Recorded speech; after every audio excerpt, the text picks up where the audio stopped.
to Mahana Gomes with Hawaii Rural Water Association, and she's going to be able to facilitate the rest of the workshop for us. And just so everybody knows, also, she is visited by her partner, Frank Puyo. I'm so sorry, Frank. So Frank Puyo with also Hawaii Rural Water Association is here to help answer questions as they come up. Thank you guys so much. Oh, thank you. Oh, excellent. Thank you. Good morning. How's everyone doing? So you've seen me around at different meetings, I'm sure, and I hope to meet more, a little louder. And if you can't hear me, just tell me. Do this, okay? Yeah. Pick up a little bit. Okay. I should have brought a mic. Anyway, a little bit on Hawaii Rural Water, if I may, because it does get a little confusing as we progress with projects. Hawaii Rural Water is federally funded. We are a nonprofit, 501c6. We're funded by the EPA, the Environmental Protection Agency, as well as the USDA Rural Development. We are not enforcement. We are basically, as our title or our company is called, we are here for Hawaii's rural communities.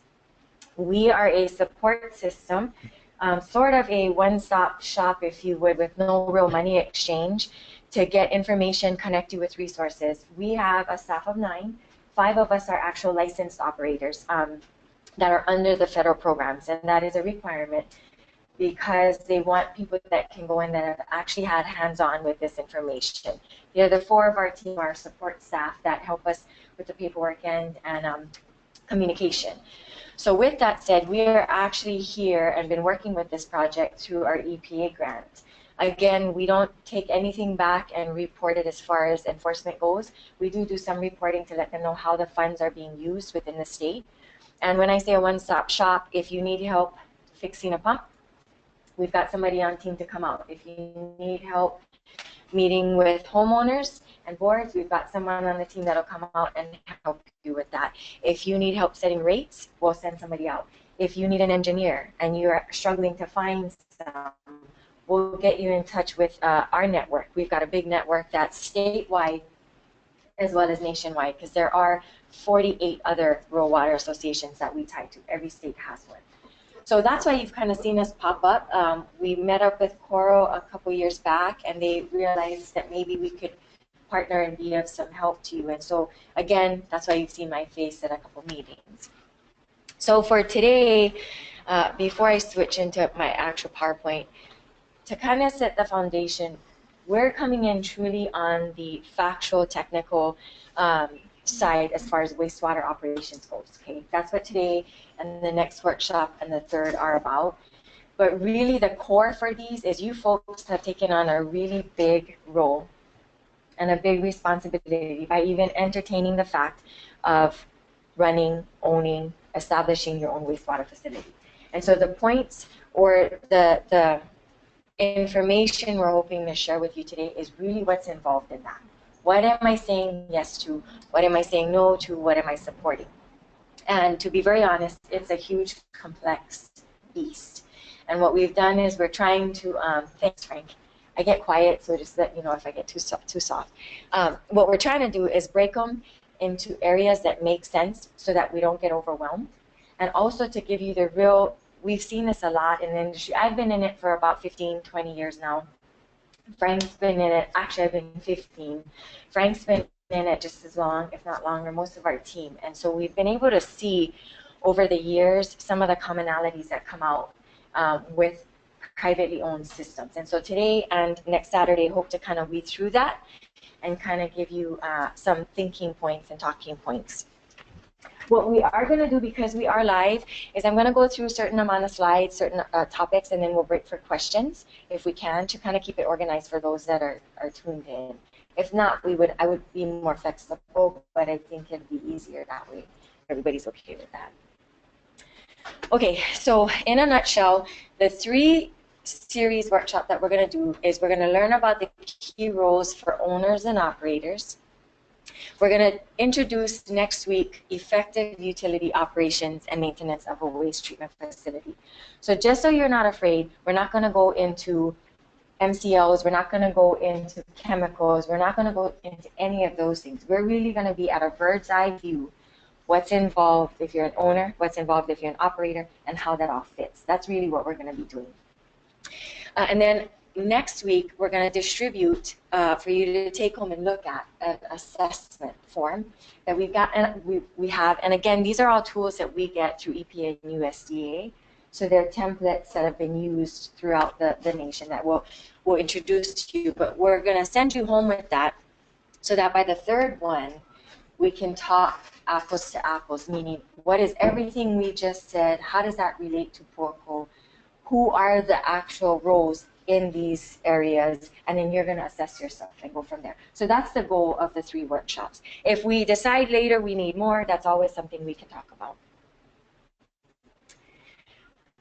These are the dates, just as a quick reminder. April 23rd today, roles and responsibilities. Next Saturday, effective operations and maintenance. And then on May 14th, the exciting one, it's your current capacity and capacity development as it relates to your project. And that one, again, will be on the 14th. We are keeping it to 3 hours, so I'm going to be conscientious about that. Number 1, it is your Saturday. Number 2, a lot of this will make your head spin at some point, and I don't want to do that. I don't want it to spin right off. So we're going to just kind of pace it. And I am open, though we are live. Give me feedback if it is too confusing, or I'll read your faces if it's taking too much to comprehend something I'm saying. Or anyway, I'll really read you on that one. Okay, so first off, I thought we could start off with, what does it look like? Now, you folks have maybe seen the PER, maybe not, and there is a diagram that was in the PER what the plant that they're proposing would look like. None of this is actually what that looked like. For example, and I'm sorry, our laser is not working for some reason. The closest I could come to is, this is a very complex plant, but the one in your PER would be a smaller footprint of maybe 1 clarifier, and I believe he had 1 digester building and then 1 building. So it would be really small. But I put that picture in there so you could see this is more like a municipal plant, what our counties run, the big ones. What I also did is, this is another one in Molokai. What I wanted you to be able to see is how small they can be and how tidy they can be. I'm working there in Molokai, we're cleaning. That's his clarifier and his digester, enough technical terms. But that's the main process in a plant. And so this, you could walk up on it, and this is at Wavecrest in Molokai. You don't even know it's there. And as long as things are running right, there are no odors. Truthfully, a wastewater plant that's in good shape and the operator's on it, there is no odor per se. The minute you have odor, you know something's not right. So I just thought I would share. And then, how many of you drive up Costco Road? And you guys see that the habitat, and you see those silver trains, they're like containers. So this is an example of one of them. It's not that one, but that in itself is all of that just in sections. So that's a type of package plant. The process is something different. So I'm just talking what the type and what it looks like, but we're not talking process. So I just wanted you to have a visual. It can get fancy. The bottom line is, Rural Water's goal is to be here to help you folks, because a lot of the times engineers may come in and they may want to sell you the biggest, latest, greatest.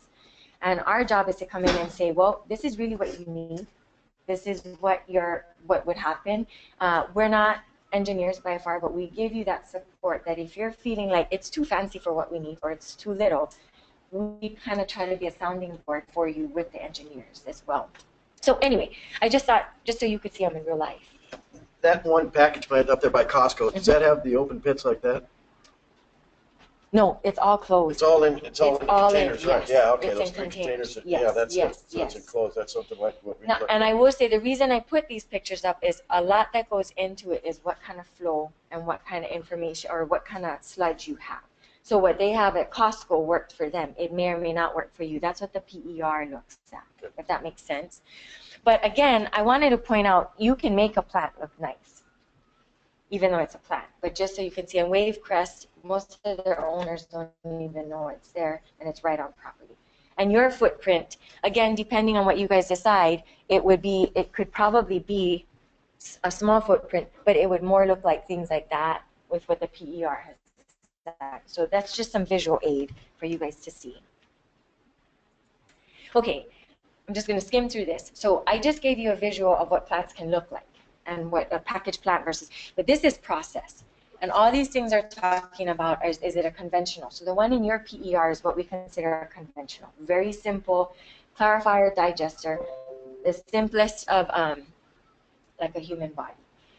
When we get into contact stabilization, complete mix, extended aeration, these are all added components that some of the municipal systems and the bigger systems have to go to so they can treat extra. Or they've got more sludge coming in, or they want to go to a very refined process, or it works in their environment. So again, that's all I'm going to say about that, but there are different processes involved. Okay, this one I want to spend some time on. I do want to point out, yes, you will not see the county of Hawaii up there, okay? What you do see is you see EPA, you see owner, operator, and customer. If I can, just to shift the mindset, the owner could be Puakō, the owner could be the county, the owner could be Hawaii Water Service, the owner could be CORAL. When we get to part 3 of the workshops, we're really going to dive into things like that.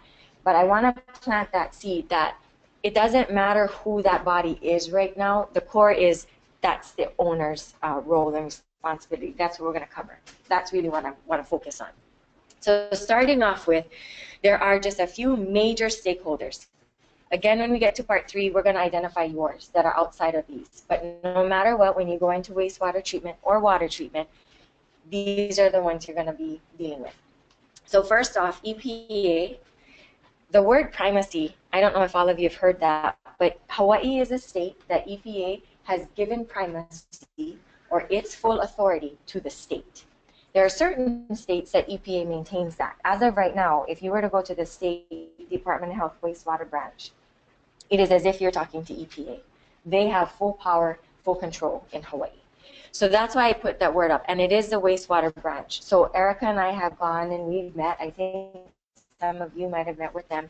What happens is that's who you as an owner, you as an operator answer to. They follow all the rules, they set the rules. When I say they follow the rules, they can do no less than what EPA requires. And then they hold that, and they make all that operate under that, hold to those as well. Okay? Then, and so again, when I said put whoever you want in for owner, the owner has to answer to them. So even the County of Hawaii, when they run their plans, they have to report to EPA, they have to report to primacy. When they want to do an expansion on their plant, they have to write it to them. So would a private owner. Treatment facility operator. This person is a person that knows all of that about the process.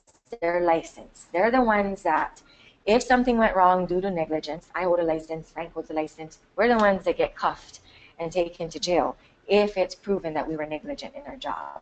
And so our license is equivalent to like an engineer license. We have to renew it every year. So every treatment facility, water or waste, has to have an operator of record or a direct responsible charge on record with EPA.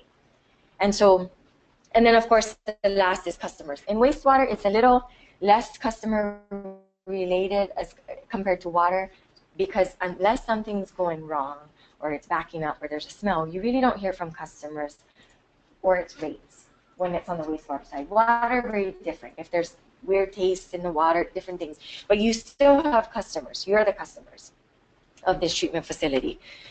The rest of this PowerPoint, I think we have 28 slides. I'm going to do my best to not confuse it, but we're going to talk about those roles and how they integrate. And I'm going to really try to focus in on the operator and owner, because I will say, hands down, what we see throughout the years is there is a big gray area between those roles and those responsibilities, yet there's a clear line. And those get convoluted at times, and that's where a lot of the ineffective utility management comes in. So today we're going to kind of focus in on that so you really understand what's going on. So again, what the arrows indicate are sort of the communication that happens. And as you can see, primacy communicates with everyone. When he's dealing, or primacy is dealing with the owner has a lot, and we're going to dive into that, but it has to do with more, okay, you're the owner of this plant, you're the one that pulled the permit, so that's my relationship with you as EPA or as primacy. As the operator, okay, your role is you're making sure that the owners are compliant. and that they're meeting regulation, and that the the treated effluent is correct. So that's your relationship with me, operator. That's what primacy is doing. And customers are calling and screaming most of the time if the odor is bad, and they're calling operator, they're calling owner, and they're calling primacy, which we don't like. We don't like them to go right to primacy. As a good basis, you want to have a good communication plan with your customers, because the last thing you want is them going direct to primacy and you have no room. You have to do what they say. So I draw that because it's very integral, the communication that happens, and what type of communication that happens. Okay. So some of the key roles, again, I talked about for EPA and our primacy. In Hawaii, the Department of Health Wastewater branch has primacy, like I said.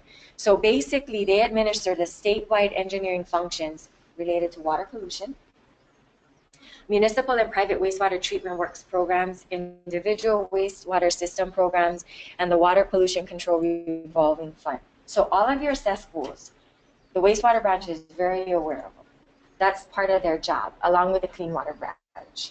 They also are aware of all the plants that go in. Well, if they're following protocol, they're aware. If not, they end up finding out about them sooner or later. So, and I do say that because that does happen. But their main job, and that should be my next slide. It's not. We'll go into the rule, and I won't tie into it. But again, their main job is to make sure that the state is upholding EPA's rules. Now, if ever they do not, and there's a severe enough case, EPA still has the right to come in, and they'll come in at the wastewater branch. For an owner, and it gets prettier as we go. We only did a few of these slides with a lot of words. The rest we did graphs because it's not fun to look at. But the key role and general responsibility of owners is you are the decision maker. If you go in and you apply for this plant, whatever that vessel is that the ownership will be, if it's a Puakō community, if it's whoever, whatever, you are the permittee that the DOH has on record allowing this treatment process, whatever it will be, okay? You're also the one that is overseeing. You're not licensed. You don't have to be licensed. You should know what it is to be in charge of something, is what I'm going to do this in a nutshell instead of reading that. You should understand what fiduciary duty is. You should understand what decision-making is. You should understand some basis of strategic planning, because you are basically the guide or a partial guide to where this plant's going to go, how it operates. You oversee at a bird's eye view process and process control, but you don't need to know it.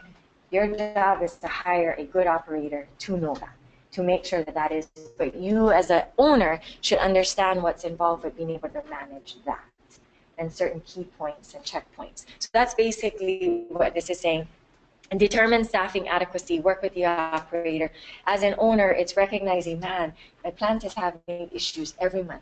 What's going on? Do I not have enough manpower out there to address it? Something not right with my infrastructure. Just being able to recognize that something's going on. I got to talk to the operator.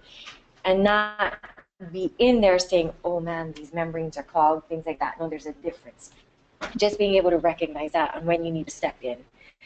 The other part is communication. And again, this is that gray area. Where does an owner communicate versus where does an operator communicate? When it comes to an owner, when I was talking earlier, really understanding what EPA or primacy sees in you. If they see you as the owner, they're not expecting you to call them about the alum or the polymer that's in there. But they would expect you to call and say, hey, we're looking at expanding the plant. Or we're looking at reducing this in the plant process because of this. That's the type of communication. If you had an overflow and your operator's already doing his part of communication, yours might be calling EPA or calling primacy to say, hey, we have this going, we'd like to file this, or you may have to send the letter in saying this is our corrective action plan. So it's really understanding your role of communication with them. Above all, it's your financial. How are we going to run this thing? So like the PER is doing, what's it going to cost? How are we going to recoup that? What are we going to charge our customers? You're really looking at all of that at a bird's eye view. Some places more detailed, but now an operator, I gave that term, there's an acronym you'll hear, DRC. And that stands for direct responsible charge. This is starting to create that gray area, okay? You're the permit holder. You're the one that owns the plant. But the licensed person is who is in charge of operating it. The licensed person is the one that's responsible for seeing if a process isn't working right, if the effluent is not coming out correctly, to catch it before there is an odor. If there is an odor, figure out what needs to happen in order to fix that, okay? So that's their main, and what happens is, on your permit, what will happen is you'll be the owner, right next to you will be the direct responsible charge's name. If there is something that goes on with the plant, most of the time if primacy comes out, both of you have to be present, but they will talk to the operator. They will ask the operator process questions. They will talk to you if there was negligence or something going on, but really they're going to talk to the operator. And then if major decisions need to be made, then they'll look to the owner and say, okay, this is what I need from you for the permit. So again, there are clear lines, but it's such a gray area because you are out there doing a lot of things together.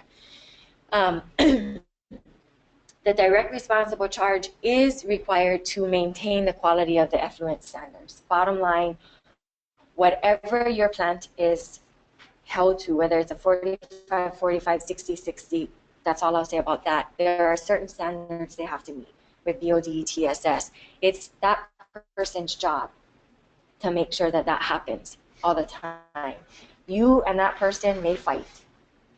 You and that person may not agree. You and that person may agree completely. It really just depends on the dynamics of the board or the ownership and the operator.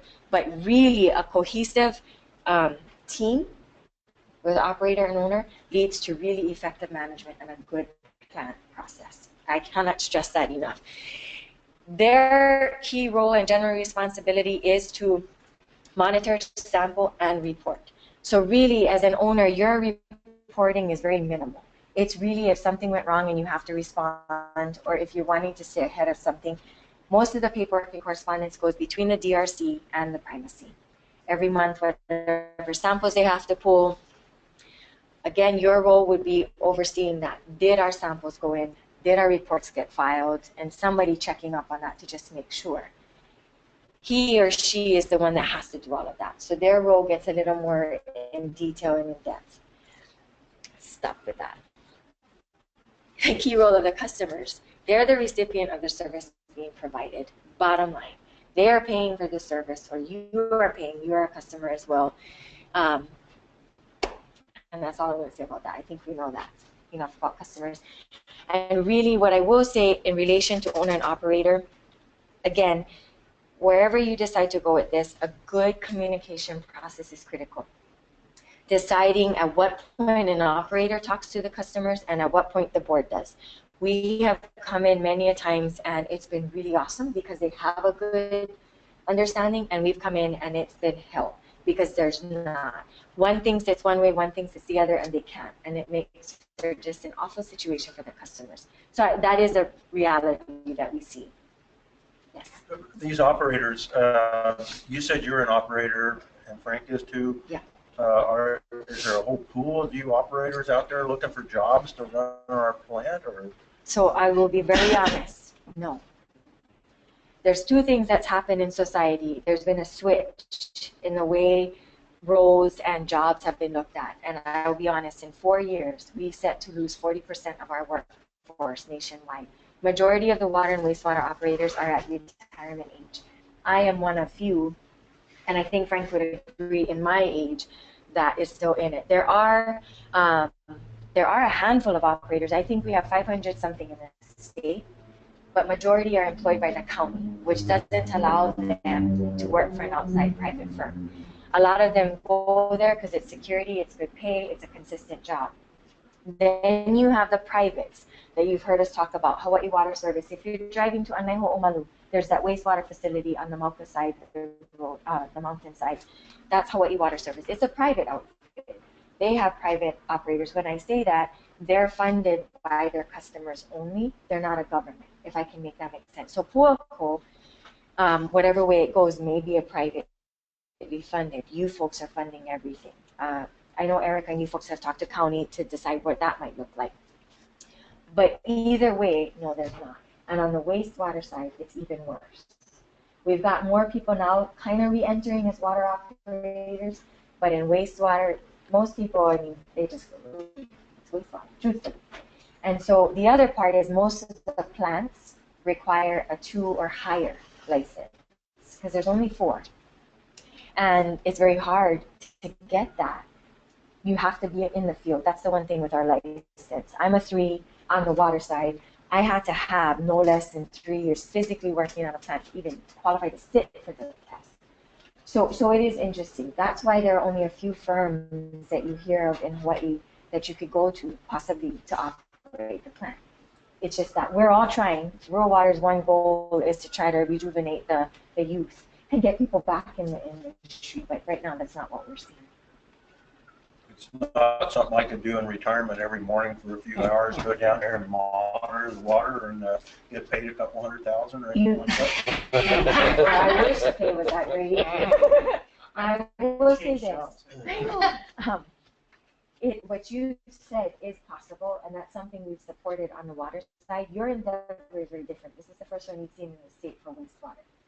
So what's involved with what you're saying, truthfully, is you would need to go and get time out of system in order to be able to go to the state and say, I'd like to take the test to be the DRC. That's the caveat. That's the catch. You could go do it any day and have it, but to get your license, there is. So you have a state credential on the wall that says you're level 3. Yes, and we have to carry it in our pocket. When we're especially at a system, because if they ever come out and you don't have that license, they're calling the owners and they're saying, why do you not have a license? I always thought an operator in one of this would look a lot different than you. I get that all the time. And I don't know if it's the time to ask, but Yes. I'm curious about these different systems, the one by Costco, Yeah. one Nike, Yeah. which I just saw a couple of days ago. Sure. Yeah. So I think we will do a quick questions, if that's okay, because I'm rolling into the next section. So this would be good. Sure. And if you don't mind, just so the folks online can hear, if you could repeat the question. Sure. Okay. Just in case they might not be able to hear. Great. So I'm curious about these various plans. Let's take Costco. That's a affordable housing package. They have terrible problems with that. I understand that. Yes. Rebuilt or something. So, do each of these have their own operator license? Each of these locations. What about Klaniki? Klaniki, or whatever you say. I don't know. Sure. Okay, so the question was, looking at our local plants here, I'm going to do my best to rephrase the question. We're looking at Puakō and we're looking at Kaloko, the specific plants being mentioned, but the question is more, do they have their own licensed operator and things that we've gone over. So to answer that, yes, if they're actually a treatment facility. So the one at Costco, yes, because it is a treatment plant that is producing effluent. It is a county plant right now. I did not know that. It was private before, but the private entity had too many issues. This is why we're doing this training today. They had a lot of issues. I can't go into more of that, but the county ended up, for whatever reason, having to take it over. And it was to do with EPA and different things. So now it's a county plant trying to get that run because it needed a licensed operator. And the EPA could not allow it to go without a licensed operator. Puakō, yes, I believe they have one because they have a plant. If they have, correct, they have a plant. They do. Yes. So anytime you have a plant, now if you just had cesspools like you have, things like that, no. It's once you have a treatment facility that is producing effluent, that's the treated wastewater, you will have to have, yes. So these resorts, like say the Mauna Kea has their own plant, Yes.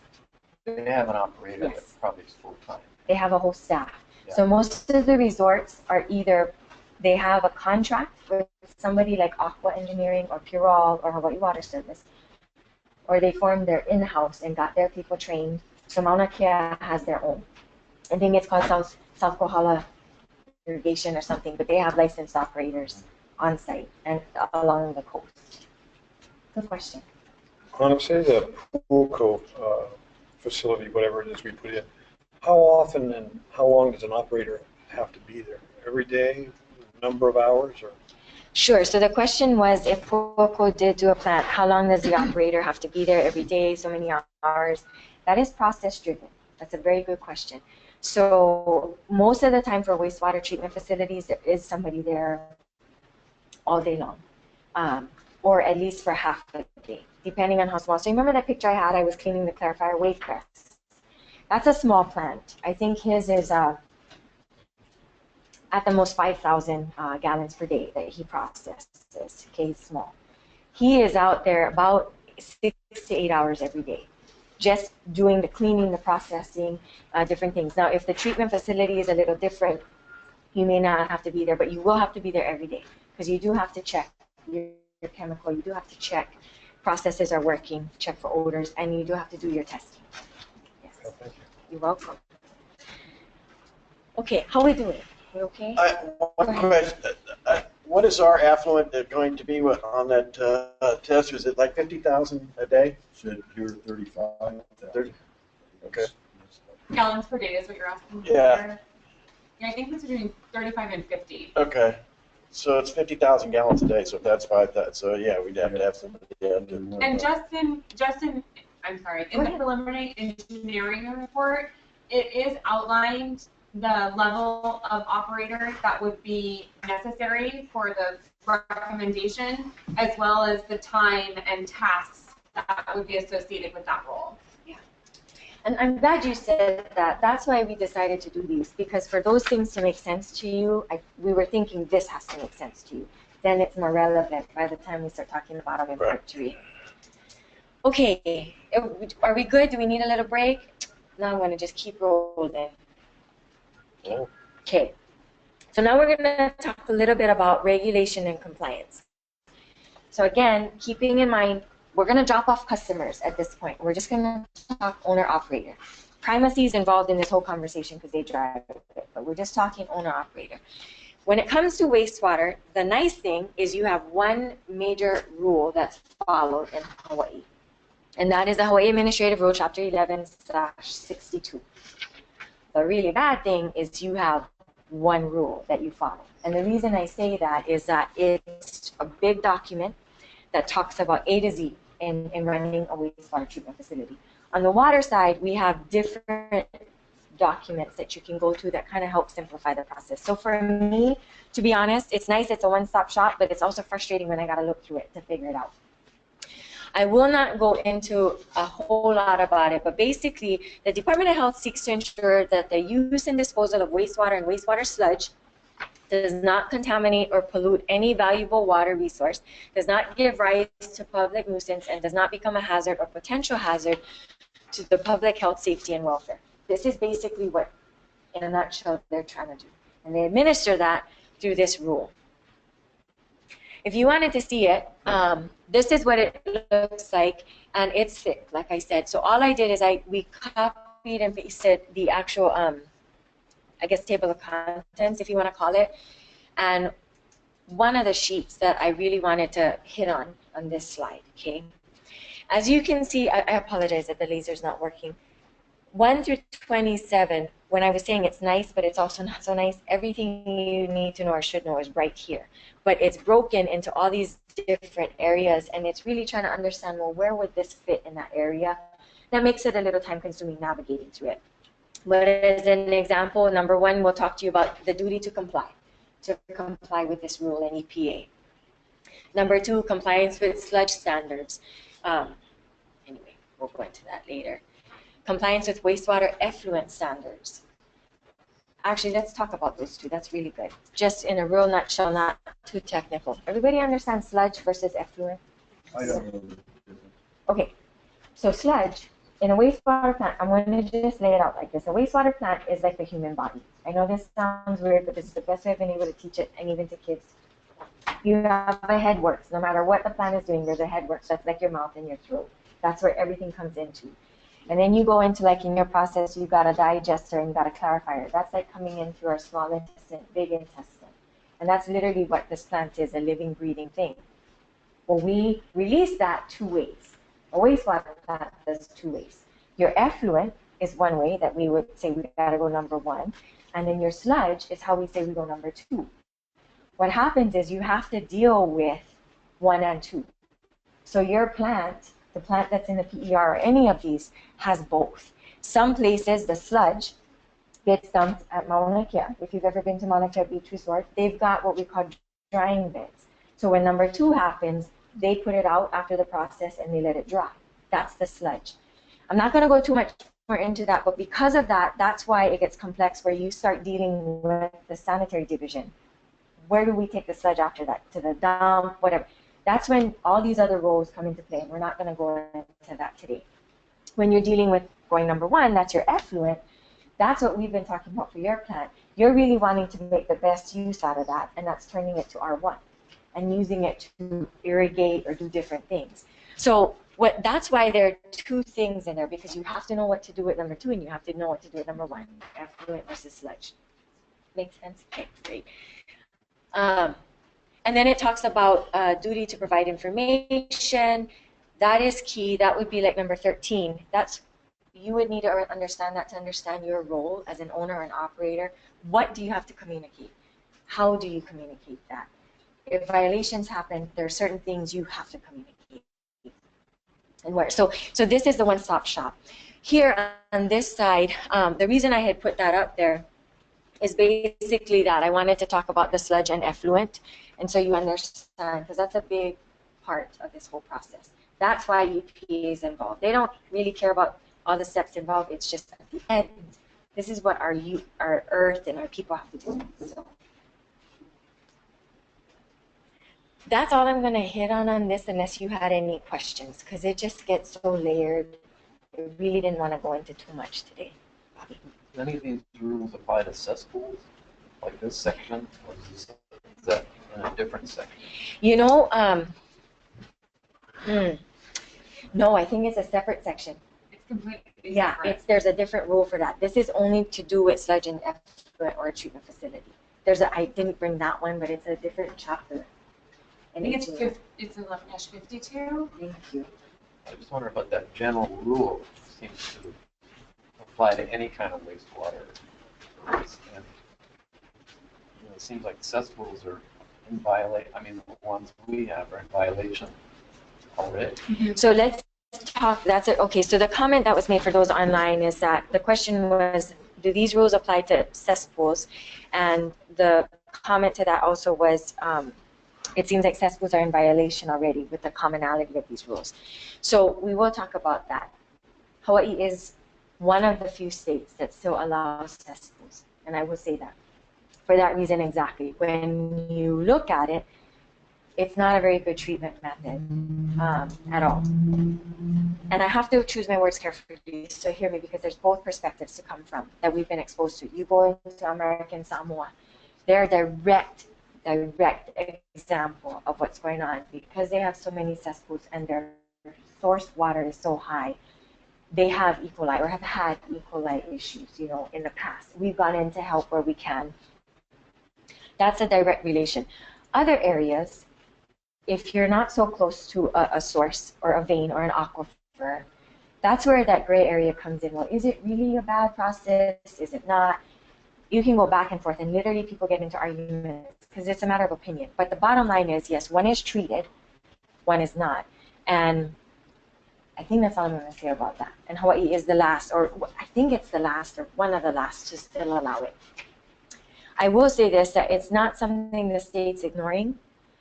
I give them credit, because if you think about it, you have an entire state that maybe more than half of each island has cesspools. How do you impact the people now by saying no more today?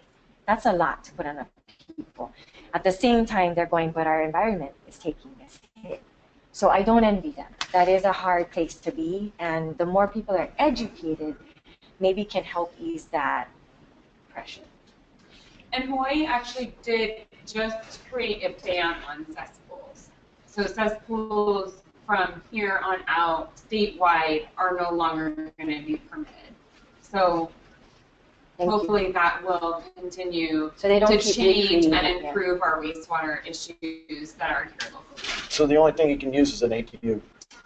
No, you can still use Well, I mean- septic tanks, Oh, okay. and you can use all the way up to ATUs, and then connection into an actual utility.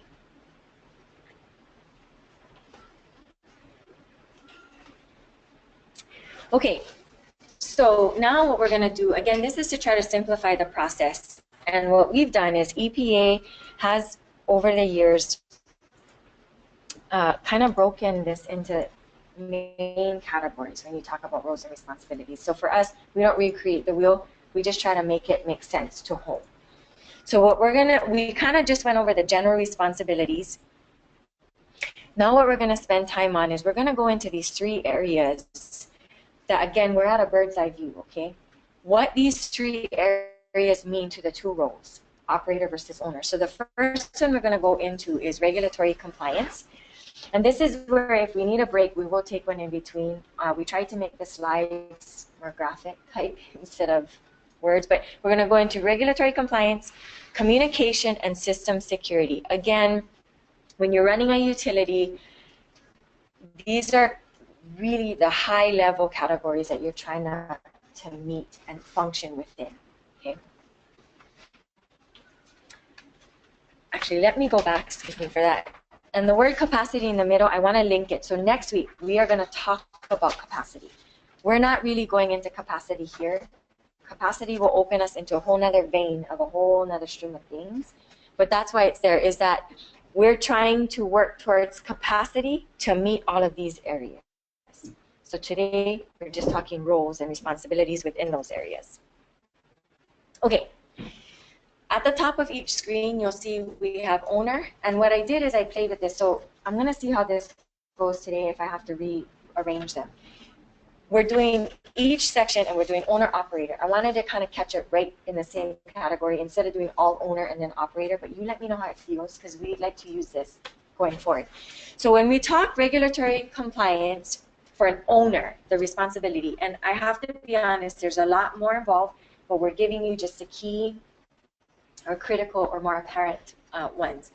Make sure the system operator is aware of all relevant regulation, including sampling, reporting, and record-keeping requirements.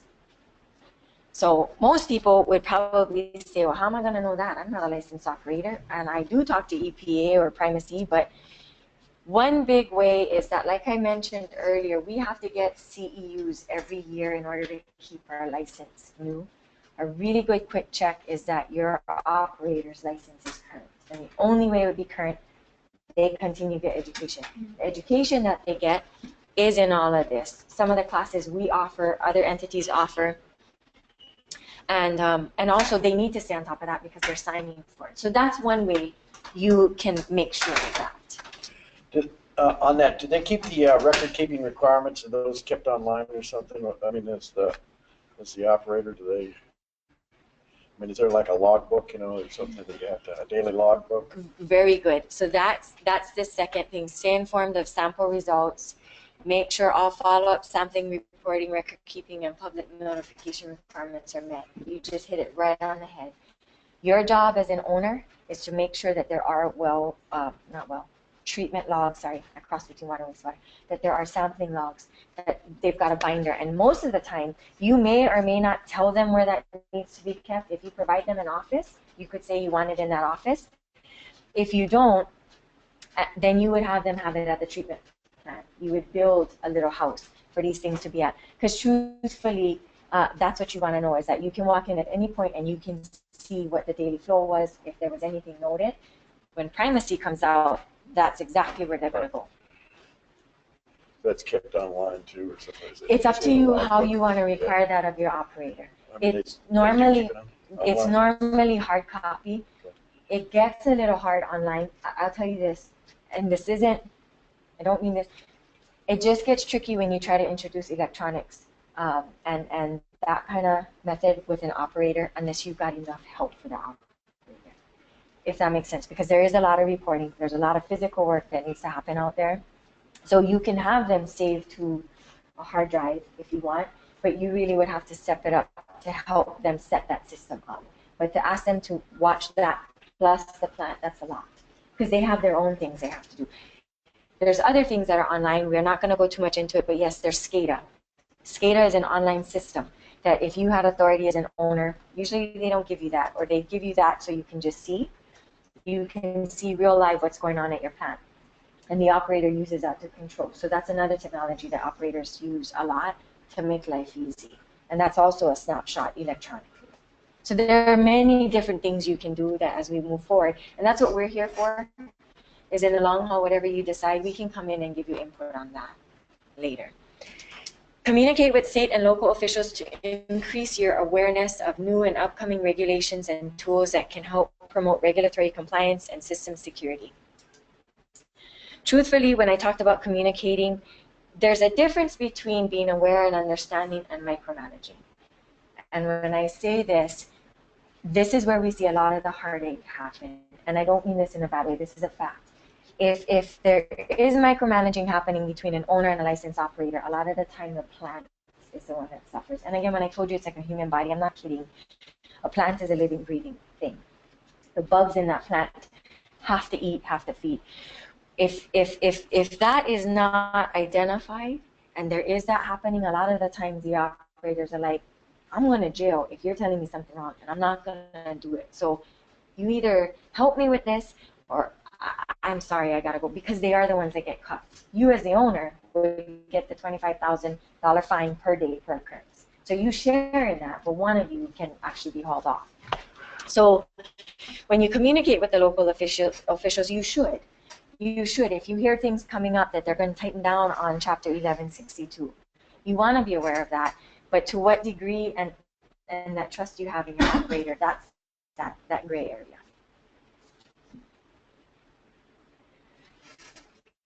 Okay, now we switch into operator.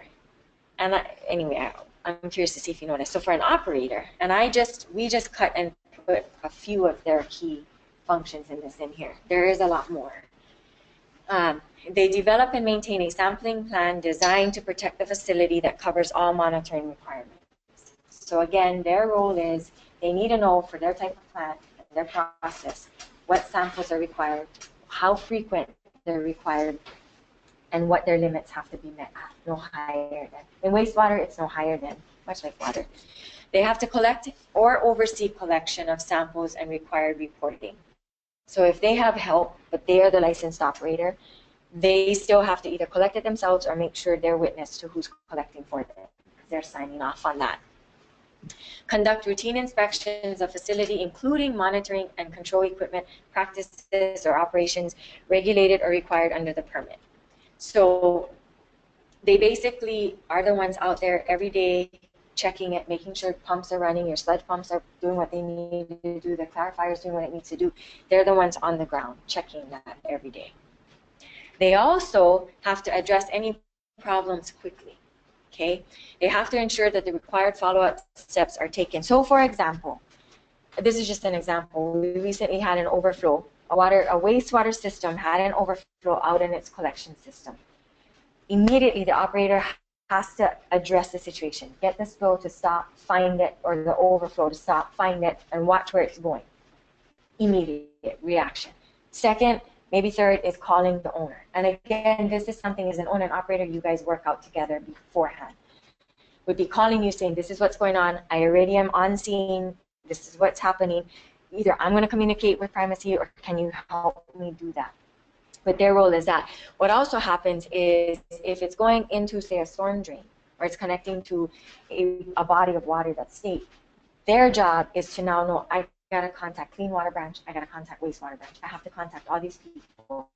Then their job is to come back to you and get you caught up, or you come out and help them without necessarily creating more of a scene there, but you two work together to make sure that all that was done. But that's the operator's #1 role, if there is something like that that happens. You're overseeing that. Your job would be that at the end of it or in the midst of it, if you haven't heard him once mention or her mention that I've gone to wastewater or clean water, your job is to, hey, did you contact regulatory already? I will say this, some owners will say, don't contact them. And that's when that fight starts happening. It's the reality of it, you know. So anyway, file all required reports and maintain records. So using that example again, there's all of that in the midst of a spill, but at the end of it, there's still follow-up reporting that needs to happen that the operator is responsible for making sure happens. Your job is to make sure that it did happen and it did get filed. resolve any compliance problems in consultation with regulators, and gather information on upcoming regulations, increase awareness of tools, reference material, and other state and federal resources. So, for example, as we were talking about cesspools and things like that, as operators in the industry, all of us were kind of peaked towards, well, they're talking about banning cesspools, they're talking about maybe possibly making people change things out. For us, we start to listen to that because there's a lot that may come against us, our license is not against, but other things we may have to take on. If they start talking about changing the law of allowing R1 for residential, we're starting to listen because we know that a whole lot of rules are going to come with that we may have to test for. So it's really just, as operators, being aware of what may be coming down the pipes, and then trying to communicate that to you if you don't already know as an owner. I got just a small bit. The overflow. Yes. When you design these plants, is there an overflow pit or something that surrounds that thing? Like you said, you had an overflow pump or something. I mean, is that part of the design that's in case of an overflow, it's set up for an overflow? So, I mean, because it can be. Most plants are designed to have capacity so that you don't have an overflow. So what happens, yeah, that's really what happens, because it's an added cost and it's an added layer in the permit. But that could be something you talk to your engineer about. The question then at that point is, well, how much? Because with overflows, I'll tell you this, with the wastewater plant, overflows can just be very minimal. They can be you just build out, or they can be, our one plant I worked in the mainland, it was winter, it got sick, we got hit with some silica or some calcium, we don't know. We went from processing 4 million gallons per day, we could only process 1 million. So that kind of overflow, we were busting at the seams, we were going into streams. It's been on the news the last couple of years now because they finally got hit with fines. So with an overflow, it's really, you never know how, because it depends on how the bugs get sick in the process. So that's the question. okay, yeah. So you build a thing with overflow capacity. You try to, yeah. That's why when his PER comes out, you have your numbers, what it is, but an engineer has to sort of pad it for a little bit. Is it $25,000 a day? Yeah, unless that has changed. Because you could build a lot of overflow tanks for 2 or 3 days of shutdown and penalties, it seems to me. Yeah. And it is realistic. Is it to expect a community like ours to be shut down, not able to use the treatment facility, and also profit of $25,000 a day? You know, it's not very common for that to happen. The reality of being fined, it's very slim in Hawaii. Hawaii's Department of Health, I'll be very honest, is more favorable than most. Most states don't care. Hawaii is very proactive, I will say that. It's developing, it's getting better on the wastewater side, but they do allow for some room. And when they do O&Ms, if your BOD or your TSS is off, I have seen it where DOH, and I'm not saying this to speak for them, but I've seen it where some states would have written you up, fined you right then and there, and Hawaii doesn't take that approach right off the bat. They do give 1 or 2, but I've also seen them exercise it, that if it's the same reason and you're causing this, here you go. So the reality is there, but they are more favorable. If, like I said, if you've got a good owner-operator relationship and you're proactive, the Department of Health does give credit for that. I've seen. Frank, would you agree? Yeah, they want to help you as much as they can to rectify the problem. Obviously, if it's a spill of some large magnitude, they may not have the scope of everything becomes public, then, as a measure that they might have to. But if it's a small spill where you can contain it, the last thing they want to do is fine you. The last thing they want to do is penalize you for trying to do the right thing. So if you're actively trying to pursue that and correct the measure, then they're going to kind of come back. At the end, if they look at it as a kind of a lessons learned, what happened type thing, there may be some recommendations to your plant, to your operator, to your owners, and there could possibly be a fine. But I think if you're doing everything you can within your power to correct it, hopefully not. And I've seen that actually true. And here in Hawaii, now if you're in California, maybe not. Yeah. But here in Hawaii, we're a little more lenient on that. When are injection wells required? Okay, so Injection wells are not required. That's a very good question. So the question for online was, when are injection wells required?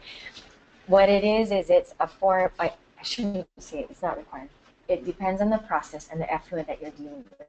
And right now, injection wells were a means to deal with additional effluent, or effluent that you couldn't send out in R1 because we didn't have R1. It wasn't as popular before. Again, like cesspools, injection wells, Hawaii is one of the few that still allows that. I will say this because as a source, even though it's treated, you're injecting more nitrates, more nutrients than our normal groundwater has by sending down.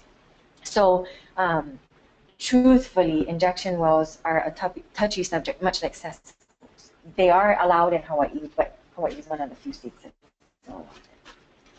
I thought like Maunawani had put in an injection. I thought. I don't know the specifics, maybe. But see, again, it has to do with process, yes, because if they had something that had happened, something that had gone wrong, That was for an overflow problem. Yeah. then DOH gets involved. So like what Frank said, they'll give you remedial options, and maybe in that one, the injection was the option we provided them. Yeah, that was the option for the overflow. I don't know, yeah, if that makes sense. But there's other options. Maybe that was the most affordable they could do, per se. Good question. Yeah, because they haven't used it. Right. Never used it. Right. It's just an overflow. Right. And again, a lot of that has to do with they're thinking ahead, and they probably were thinking, if I have this issue, I gotta have someplace to send it, and I can't send it residential. So again, I don't know that it's a requirement, but it was an option that's still available, and then collectively you decide. I'm sorry, is it a? It is, yeah, so that's also, it is outlined in the FER. If people would like to go back, this is so excellent that this is happening right now, just because it's making me kind of realize also that so much of this information that Hana is going over with us today is in the preliminary engineering report, and I think it's just a matter of really understanding what all of this really means and breaking it down like Mahana is doing for us today. So, you know, when at the end of the workshops, I might suggest people to go back through the report. And Justin does point out that in a centralized system that is recommended, there will be a redundant backup system, and it is a requirement within the state to have that redundancy. So, like Robbie, what you're asking with Monolani, yes, they do currently reuse their effluent, but as their backup system for redundancy, they do have permitted injection wells that they are capable of using legally, but to date have not had to. So we will also, within this recommendation, have a redundant backup system should we not be able to use the effluent or use the treated water after that's already outlined. So again, it is outlined in the FER. Just So is the redundant backup system or the injection well the requirement, or is the injection well the option to the redundant backup system? Right. what you the latter. Okay. Does that make sense? Okay. Thank you, Erica. Okay.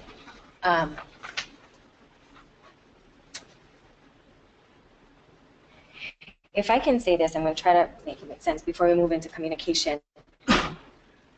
With a plant, it's like your body, like I talked about, but you are your owner of your body. You know when you don't feel right, you know when you don't feel good. You're kind of the operator of your own body. And then there's times where we have to go to the doctor, because only the doctor can give us medicine. Only the doctor can give us what we need sometimes, you know, whatever it is.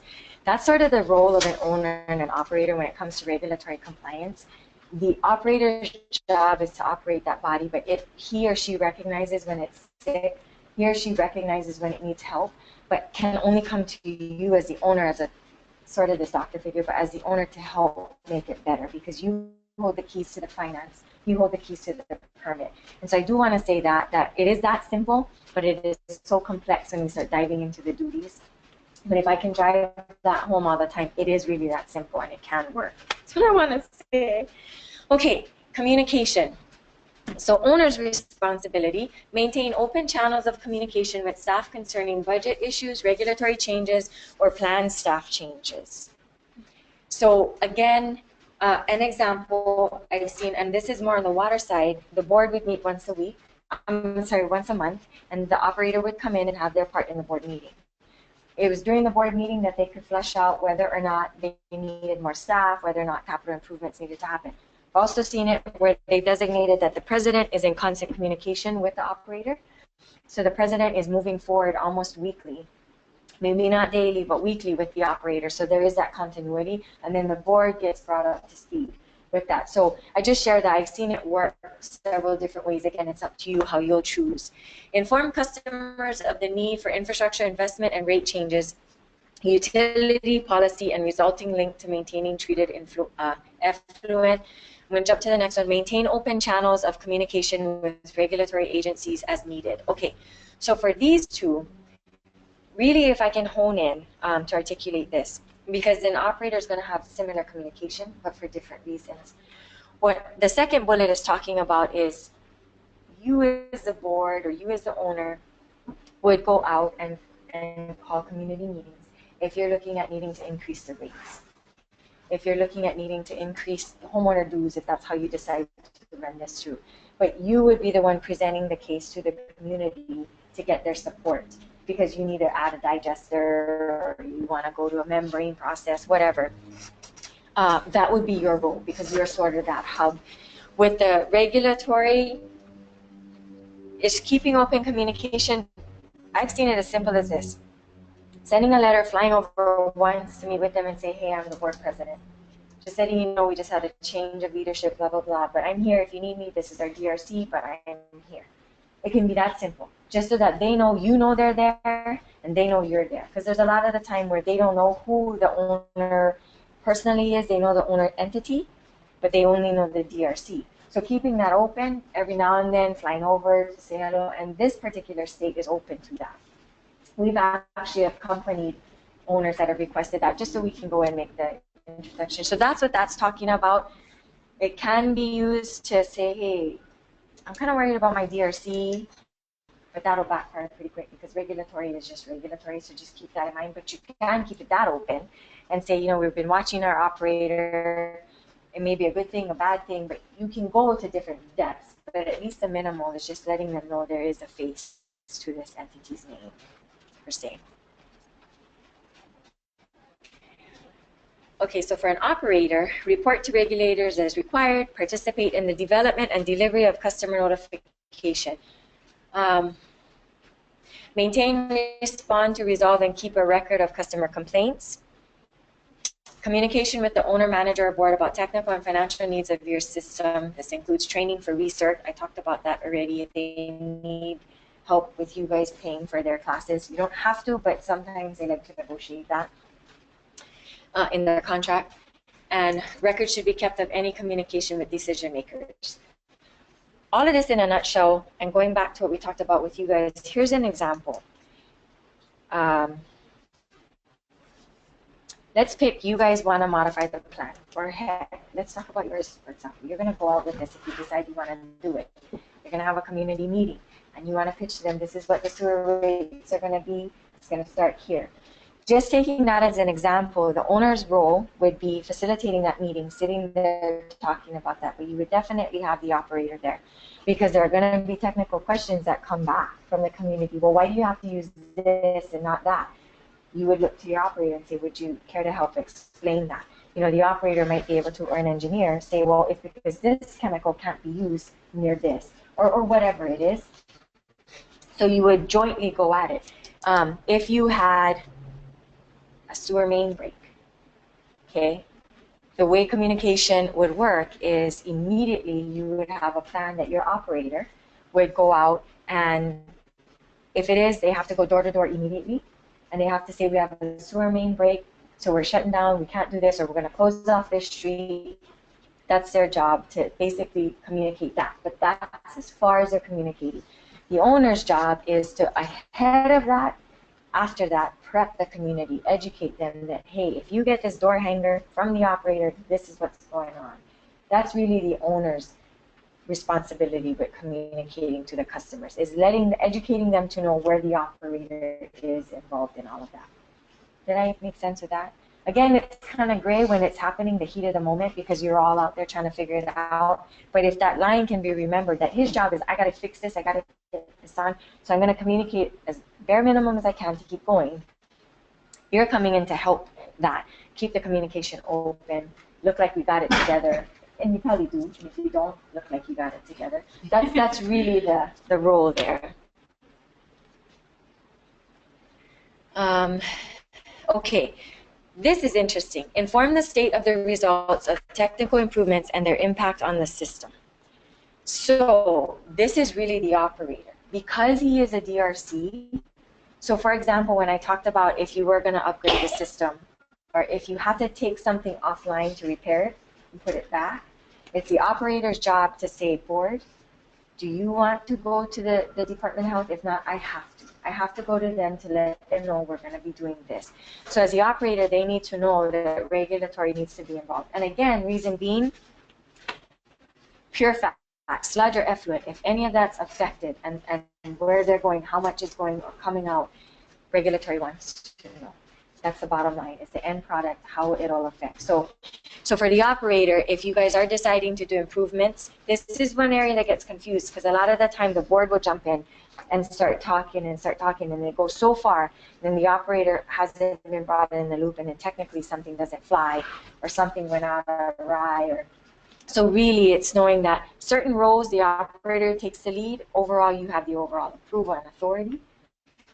Certain roles you take the lead, and you have the overall approval and authority. Okay, do we need a break, folks? It is 10:23. We can take a 10-minute break. Okay, great.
Okay, welcome back, everybody. I just wanted to quickly interject and make a few comments before Mahana comes back on.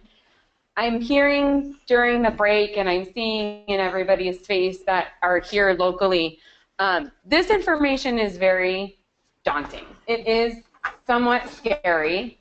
It's not meant to scare you guys, and it's not meant by any means to dissuade you from moving forward with the recommendation that Aqua Engineering and our advisors has set forth. What hopefully it will do is very clearly lay out what this recommendation means for Puakō. The reason we have set this up in a 3-part series is, as you can see, the information, one, like I said, is very technical. It is a lot of information. In the last workshop, which hopefully we'll still see the same faces and more people will join us online, the last workshop is meant to kind of bring everything together. Mahana's team and I spent a lot of time trying to decide the appropriate order of this workshop series that would best relay this information in the most clear way to the audience. And we debated between putting the last workshop at the very beginning, which really outlines the options of what Mahana is talking about to the community. But we felt that without understanding what these roles and what these responsibilities were, it didn't really make sense to give the options. So hopefully people will be able to have a chance to go through the whole entire 3-part series. By the end, it's going to all really come together, hopefully, for everybody, and we'll have a very clear discussion and, you know, lay out the options of these roles and responsibilities that the Puakō community has to choose from, essentially. So hang tight. You're asking perfect questions. These questions are exactly what we're here to answer, and we're putting these workshops on. So thank you so much for bearing with us. And with that, I'm going to turn it back over to Mana. Thank you, Erica. I'm not kidding. My biggest fear today was that you were all going to walk out and not come back. Seriously. I told Frank, I said, I've not ever had that happen before, but there's a chance it might happen, and it's because it is very daunting. And so, not to make light of that, but I did want to hit on that. Thank you for bringing that up in our discussion. Part of the reason we're here now is exactly that. What's happened over the years, and I'm only going to touch on it a little bit, is EPA and USDA Rural Development recognize that there's been a trend. There's been too many sewer overflows. There have been too many communities that have had to close their door. They don't have access to water. Too many BACT violations, bacteriological sampling. Anyway, issues. And so what they've done is they've realized, well, heck, we put all these laws on communities, but we haven't given them resources.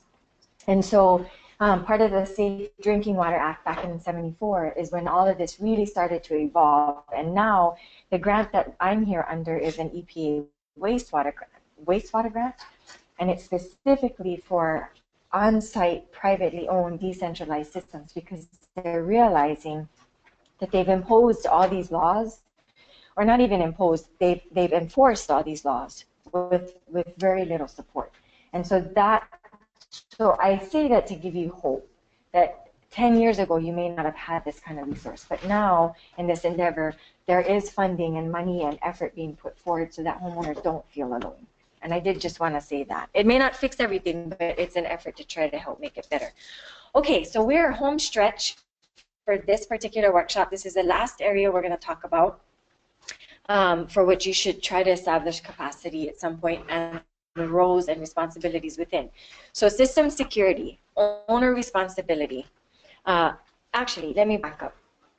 A couple of things on communication. I cannot drive home enough. The successful systems we see, communication is their top priority. If I can plant that seed as you think and look forward, you don't have to agree on everything, but you have to agree on the way you communicate. And if you can establish communication, it is half the battle, because as you can see, you already have a lot going. Other things I wanted to say regarding communication, and you had made a comment that you almost have to go to ownership school. Because of that, there are some actual programs that are out there, and I can get Erica information on it, but one of them is called Effective Utility Management. And it's a program that was put together for owners like yourself, that you can sit through it at your own pace. And should you want to, for us, it's required. We actually have to test it and pass it to hold the certificate when you work for rural water. But it is a whole program that touches on all the different facets. Online. It's online, and it's put out by the Water University. I can get, unfortunately, it's a sold product. It's not one that, and so I'm not trying to endorse it, but that one is not for free, but we've done it personally, and I would say for operators, it's not the best, but for managers and owners, it is a really good one. And so we'll get her the info. Water University? It's called Water University. We could all go to Water University. And then it's actually called Effective Utility, or Do they have a Effective. football? I'll get a link. Yeah, he'll get the link and then we'll get it to Erica. But I do throw that out there, that if you wanted to look at that, it's a good way for that, to get that. Okay, so system security. This is a big area in many different ways, and I'm going to touch on it a little. Water and wastewater systems, you would not believe, but nationwide, they're vulnerable to a lot of things and a lot of threats. And some of them are human threats. You know, you've heard it, you've seen it. There are people that go in and they hack the SCADA in a water system because they want to make people sick. They go in and they throw something in the tank. Kids go and play. If you don't have a secure system or secure enough, everything that you're trying to comply with and try to meet is vulnerable to whatever the elements are. And Hawaii hurricanes are things that come and affect us.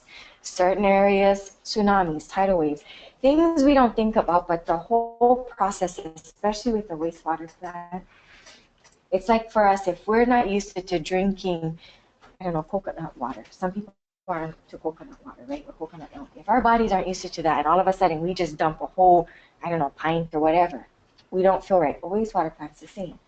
If we're functioning and we get some salt water into it, that could affect the whole process. So being vulnerable to the reality of threats around us is key, whether it's wastewater or water. So that's what this is talking about when we say system security in many different facets.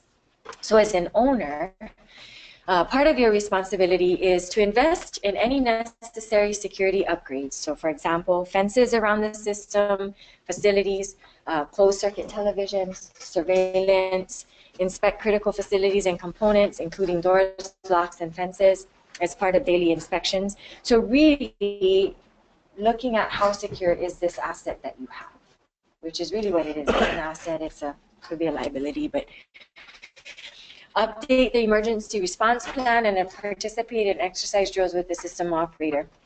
This is really, I'm going to hit home with this one. Had you had a plant and you guys had that high surge, I came down for a meeting and they were cleaning up that high surge that seems to happen in Puakō a lot. I know that the PER, as you go forward, will look at location of things like that, but an emergency response plan would be critical at something like that for the plant, for the operator, for you folks, because somebody's got to be there to help with this. And at what point does that operator abandon ship, right? So that's more relevant to you with what an emergency response plan is, and that's all I'll say about that. Make sure that you and the system operator know who to contact in case of an emergency. Do you have this call-out tree? Oh, and one thing I wanted to say, Frank brought it up earlier. I do want to clarify. One licensed DRC is all that's required at a facility. Well, let me correct that. Every size facility and process has its determining factor of how many operators licensed have to be there and what grade of license. So I didn't want you to panic that you have to have, say your plant says you have to have 2 bodies in order to do all the work, that you have to try to find and afford 2 operators. You just need 1, and then they can have people that work under them that maybe are not licensed, but that operator and you would have to jointly agree on who's hired, and is that operator confident in the staff that you're hiring because it's his or her license on the line. So I did want to say that. With a limited amount, I didn't want to add the stress that you need to have more than one. It's good to have if you can have for backups or if your operator wants to go on vacation, but that could be done in several different ways. Okay, develop procedures for handling new and terminated employees, e.g. collecting keys, changing locks, and computer passwords. This I cannot drive home enough. As an owner, you really want to make sure if you give that power to the operator, you still want to make sure that if you had a disgruntled person leave, especially that plant that knows, in order to know how to keep something healthy, you got to know what makes it sick. And so if you got somebody that's upset and leaves, they know exactly what it'll take to make your plant sick. So as an owner, you just want to understand what process you have in place, how to collect the keys, how to make sure they can't access it again. I mean, people are going to try what they're going to try, but this is a big one where you should be involved. Communicate with state and local officials on your community to increase your awareness of new development and tools. So with this one, to just give you an example, sometimes the state will put on emergency response trainings that are free, and it's actual tabletop exercises. It's just being aware that you can go to something and they'll go through a drill and go through putting this together. We have one that we do for our operators. It's not for free because we do have to pay instructors to come in. But just with the state officials, sometimes they'll give you that. And usually right around hurricane season, they start to saturate the industry or the communities with that kind of information. The other thing with that is cybersecurity. Have you heard that term lately? In our industry right now, cybersecurity is becoming a big deal because of all the threats that are happening. Because most systems are becoming more efficient with SCADA. It's help me, I just drew a blank. The acronym SCADA. System communication, acquisition, data, something. There's a lot. Anyway, it will come to me. But that's what SCADA is, and all it is a set of computers that you push buttons to turn this valve open, close this valve, increase chemical, decrease chemical, but you run it through a computer. You still have to do your physical checks. But because most systems are turning to that because they can do a lot with that and less bodies, cybersecurity is becoming a big one. So as an example, again, to this, just kind of hearing what the state's putting out about cyber issues that may be happening. So you can be aware, hey, we got this cuckoo out there doing this, you know, we might want to be on the lookout, things like that. But that's an example to that last bullet. Sorry. You were right. It's a supervisory control and data acquisition. Thank you. I thought it was system.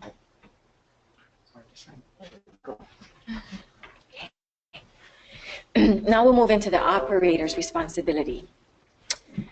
For system security, inspect critical facilities and components, including doors, locks, fencing, daily inspections. So when you had asked the question earlier, do they have to be there all the time? At least daily, because this is part of what they have to check. If somebody came in and tampered with something or other things as well. Develop a plan to protect your facility in case of an emergency, including updating your policies and procedure manual with security-related information. Inspect critical facility and components, including, I'm sorry, that's a duplication.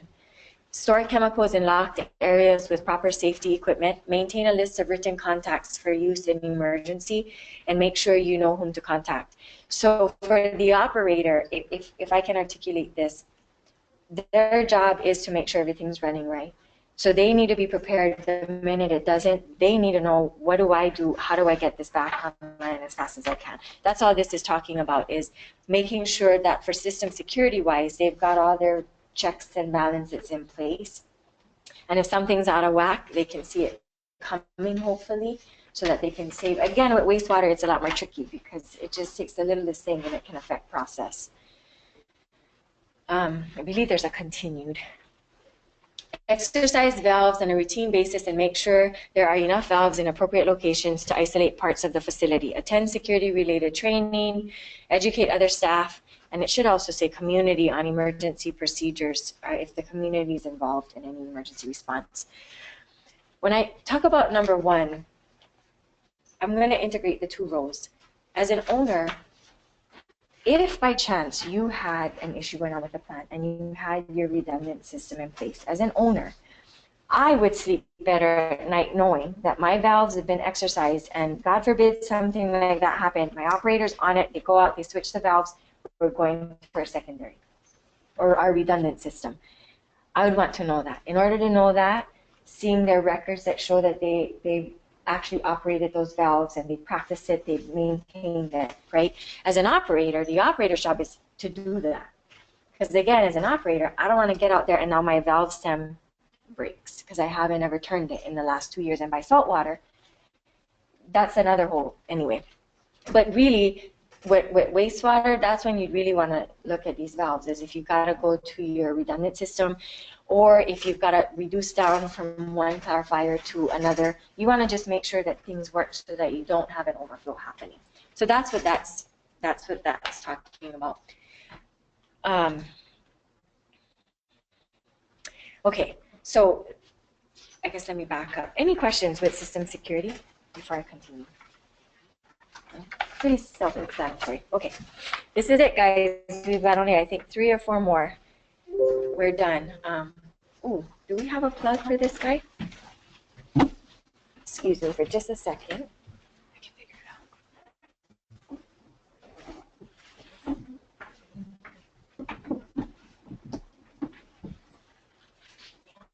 All right. We haven't quite figured out how to do solar yet.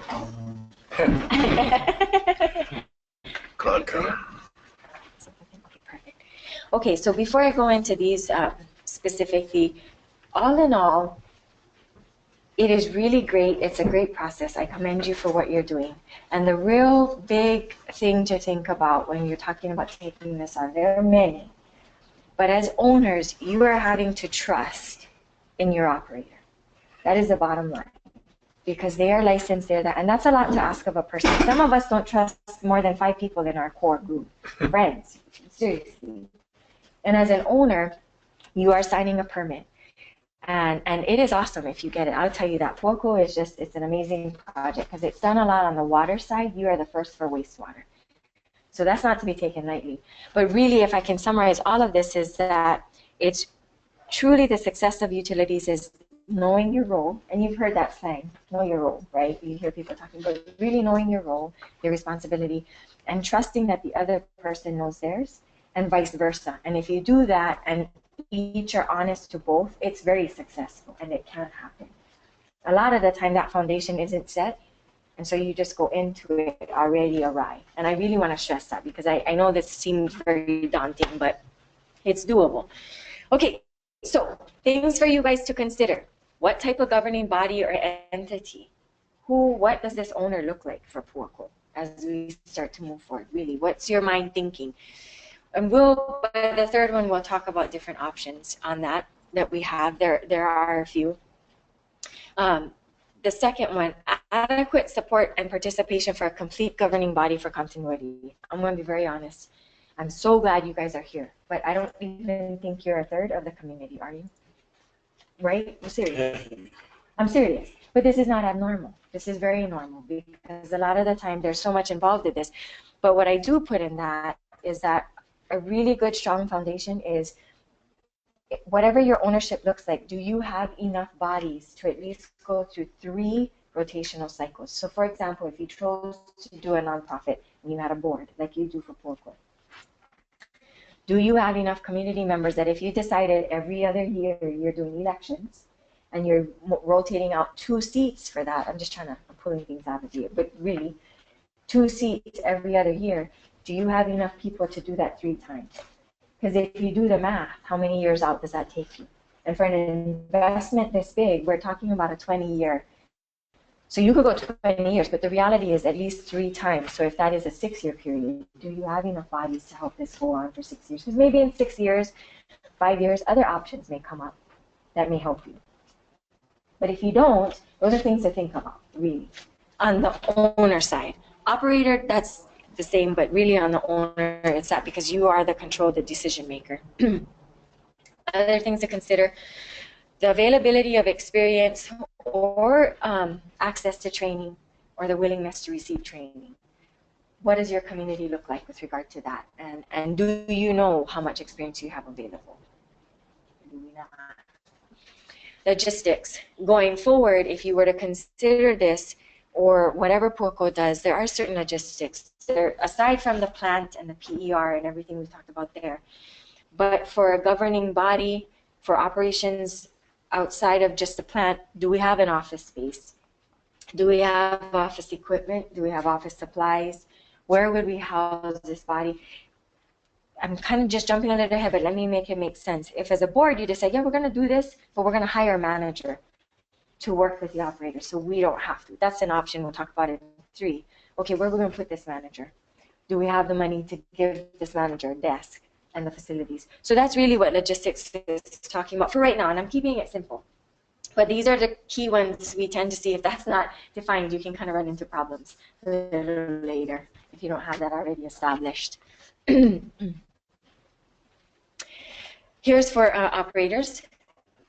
Adequate licensing for facilities. So finding that right DRC and the right license and making sure that you comply there.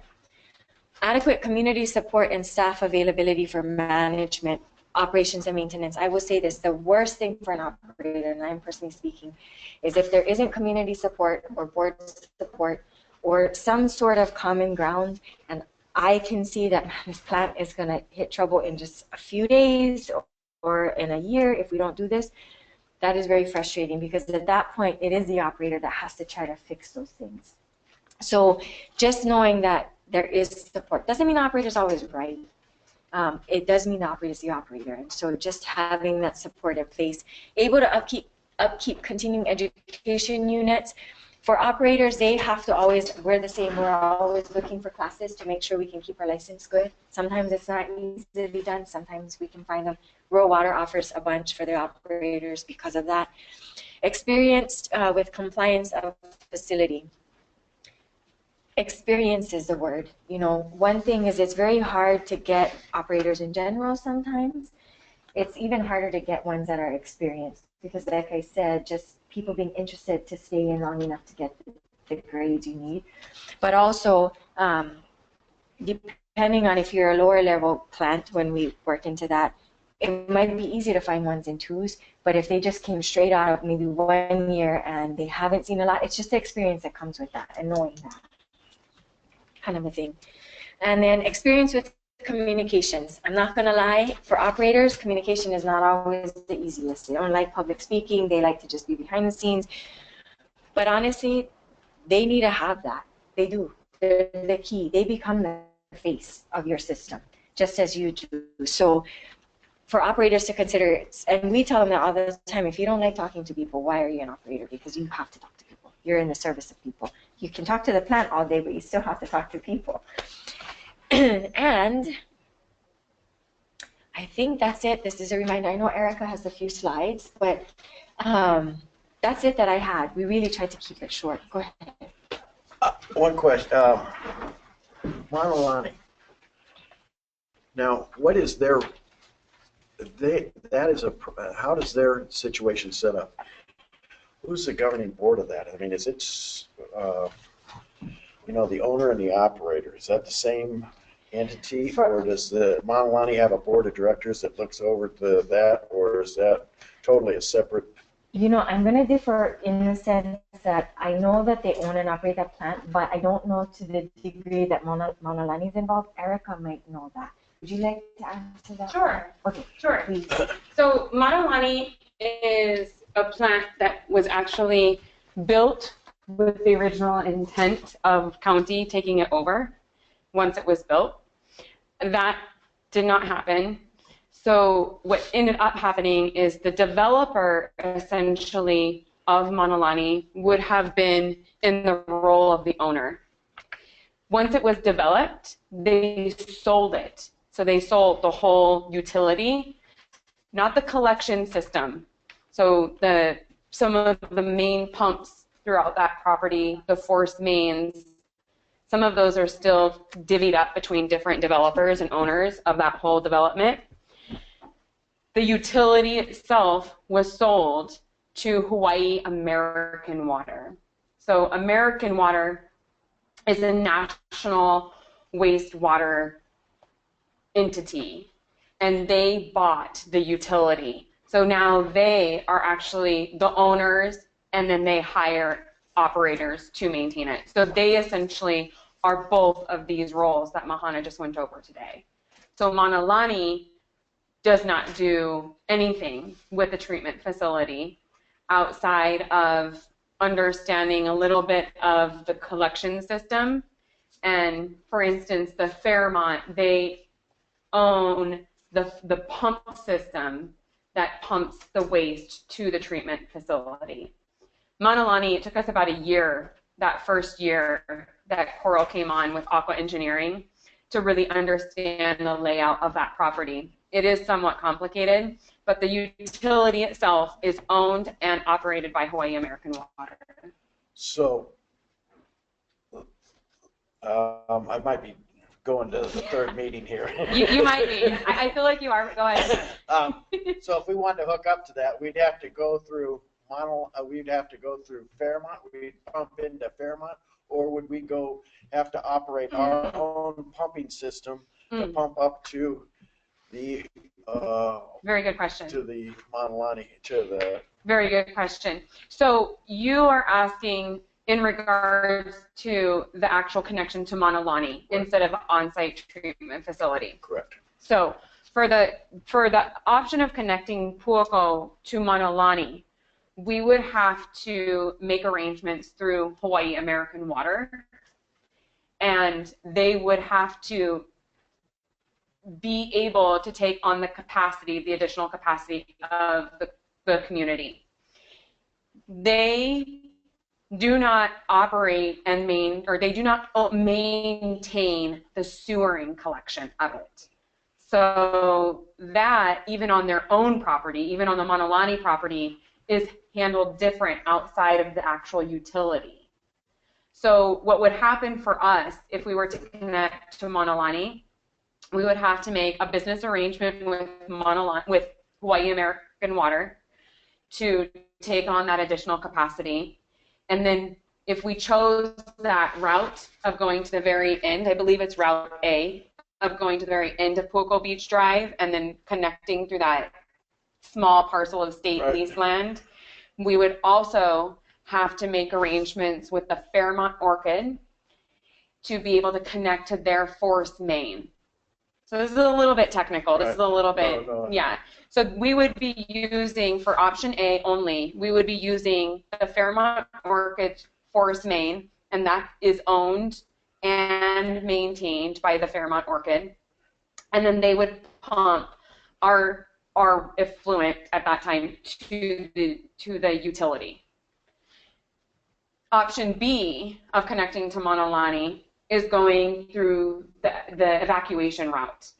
We would then have to deal with nothing, no easements for that property, no collaboration with the Fairmont Orchid. We would solely be working then with just Hawaii American Water.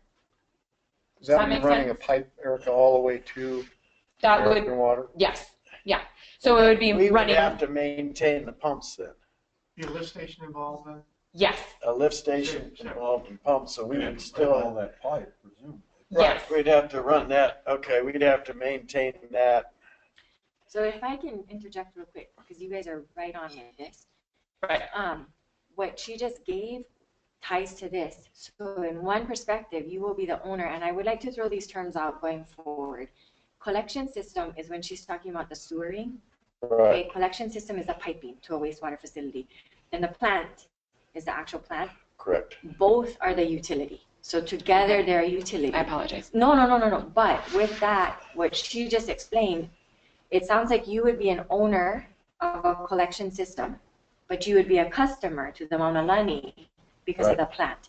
And that's how it would relate. When you start thinking about these options, try to connect it to what that role is, because there could be that you're both, Right. or you're a customer. to that, right? Did I say customer? Yeah. I Yes. did. Yeah, Yes. customer, right, right. Yeah. Mhm. So it could get very, just understanding what role you take. Right, so if we hooked up them online, we'd end up being a customer, but we would be You would be the owner responsible of for the collection something that Owner happens. and a customer. Yeah, we'd be an owner and a Exactly. customer, but we'd be responsible for the line and Yeah. and all that Yeah. stuff anyway. But they would be the owner of your plant, it sounds like, or something, and Yeah. you would be a customer to them. So they assume all this for that portion, you assume all this for your Right. collection. As a owner of the collection facility, the pump station, does that require an operator? Yes. So we would still have to hire an Right, operator? yeah, so, yeah, we're better off, yeah, I can see why the best option is to own, to Can be, you tell us about other community? I know that the county said there are other communities that are lined up that want to put sewage treatment in, like, I don't know, somewhere, but what's going on with them and how are they addressing it? So I cannot speak for the county in the sense of knowing their thought process, but I will say what we're looking at right now is the county is really at capacity with the current plants that they have. And a lot of that has to do with everything we talked about here. They are probably burdened the most with all the paperwork and the processes that go involved, the way they got to make decisions. On top of that, having adequate operators. That is something. If you look regularly, the counties are always looking for water or wastewater operators because some of them are crossing over. So truthfully, what we've seen, a lot of the decisions right now where the county is not necessarily engaging or participating is because they themselves are still trying to develop capacity for their current systems.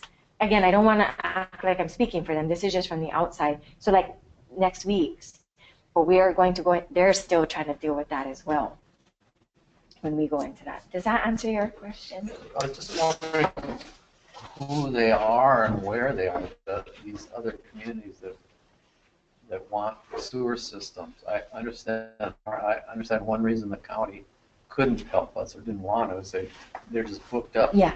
So who's booking them up? Their own plants. So right now, the Kealakehe plant, right here, it's a big plant that services all of Kona. They've now taken on that Kaloko plant. They have 2 or 3 plants in Hilo. So it's wherever it's the county, just like water, where we have county water versus private wells, they have the same situation. There's certain large areas that it's a county plant and certain areas that they can't either, it's too expensive to run a connecting line, a collection line, transmission line. But they, right now, with just what they service, that's what's keeping oh, them. so they service in the Kaloko, but they did take over the Kaloko plant up Yeah, there? so they took over that little one. Oh. But then where are we? Yeah, this Kealakehe plant, Right, that's a county facility. And that, I think, it takes care, don't quote me, but like up to Keauhou, comes down, Right. and then all up this side. So just keeping that plant going is a lot. Plus their Hilo plants that are county plants. And then on every What island. about, I thought there were communities like down south that were looking at You can probably, I don't know, sorry. So I do know what you're speaking about, Robbie. There is a work plan that I will have to dig up. I have seen it. That work plan is a county work plan of maintaining and fixing existing plants, and then also, I believe, working with developing new plants that you are correct down south in Ocean View and for those communities that are down there. To the best of my knowledge, those projects were funded and are going to be funded using the SRF funding, the state revolving funds that State Representative Cindy Evans has started to petition to unlock for community projects.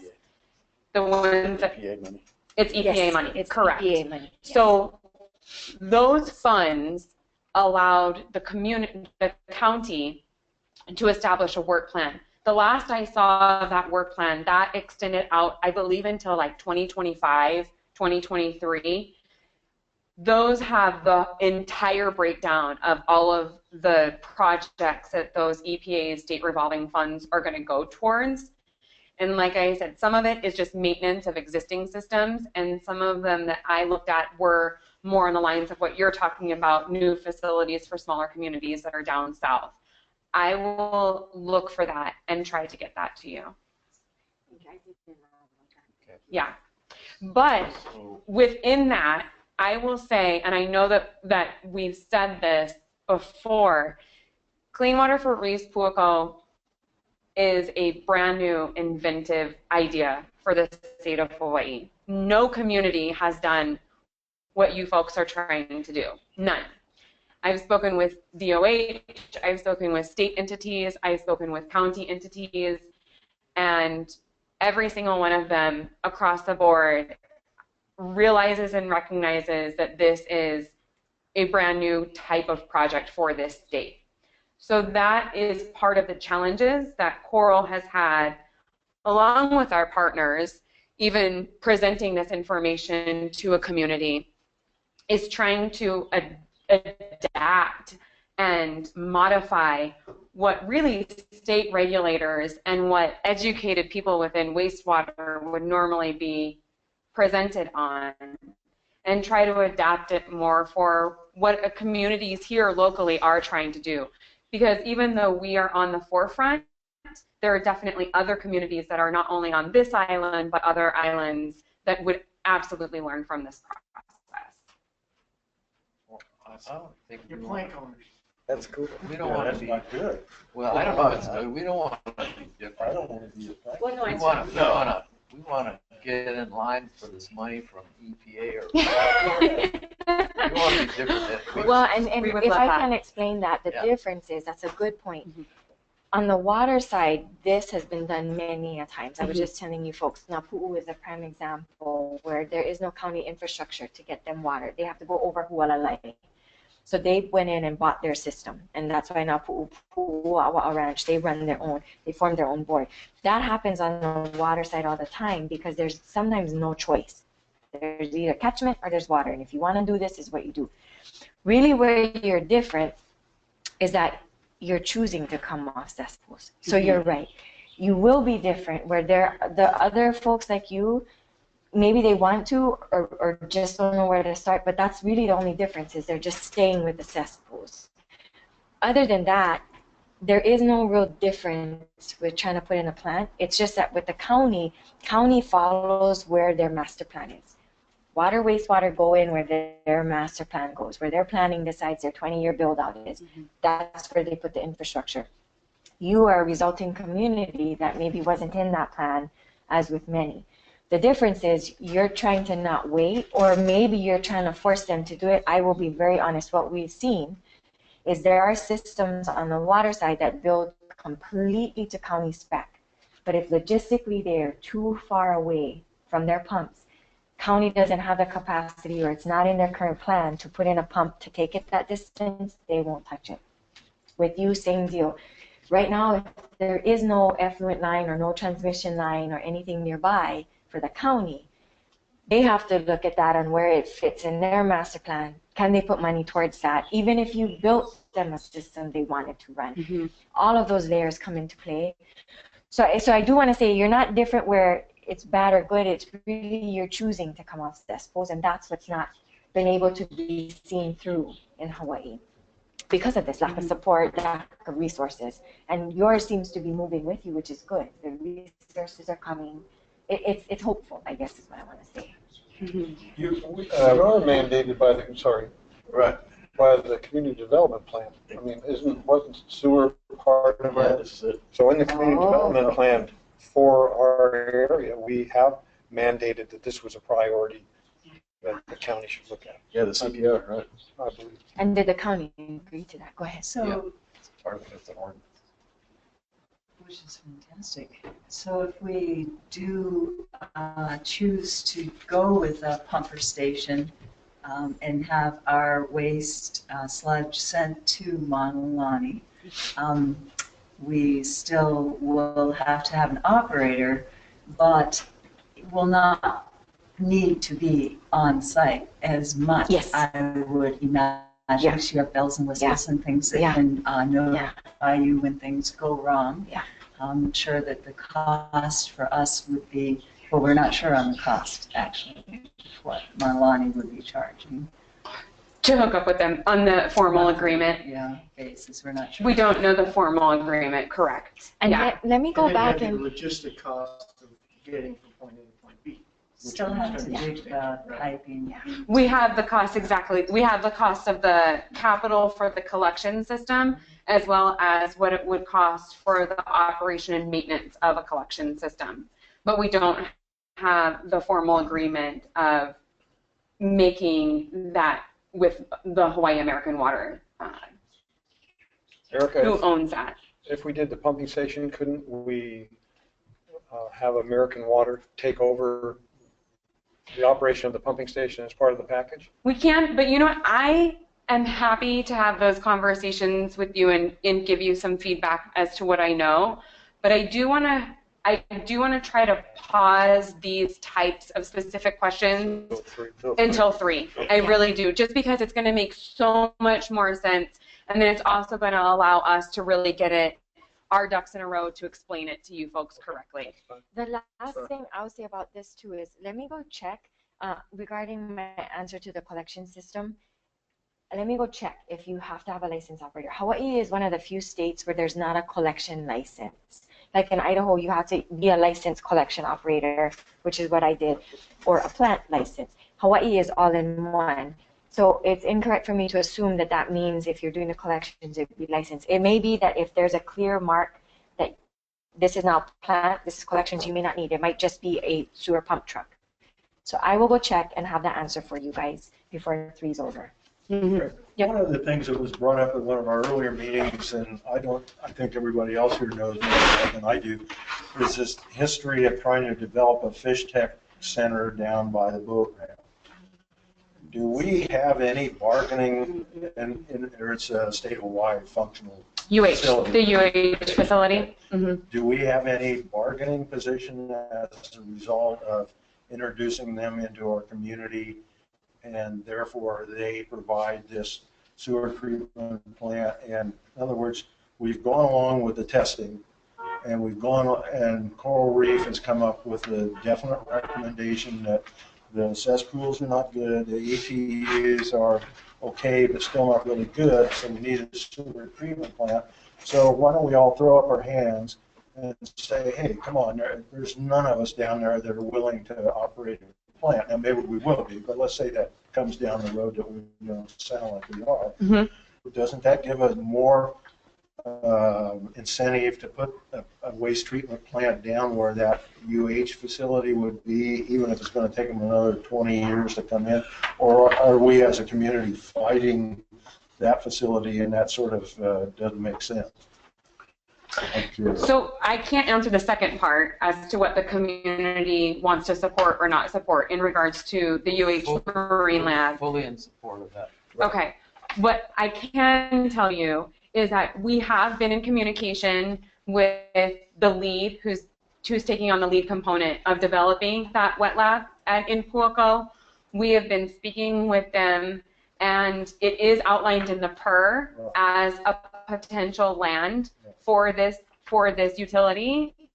So those discussions will continue to happen, and hopefully we'll arrive at some kind of means of moving forward. But I really, other than saying that we're in communication with them and we are looking at that, that's kind of all I can give right now.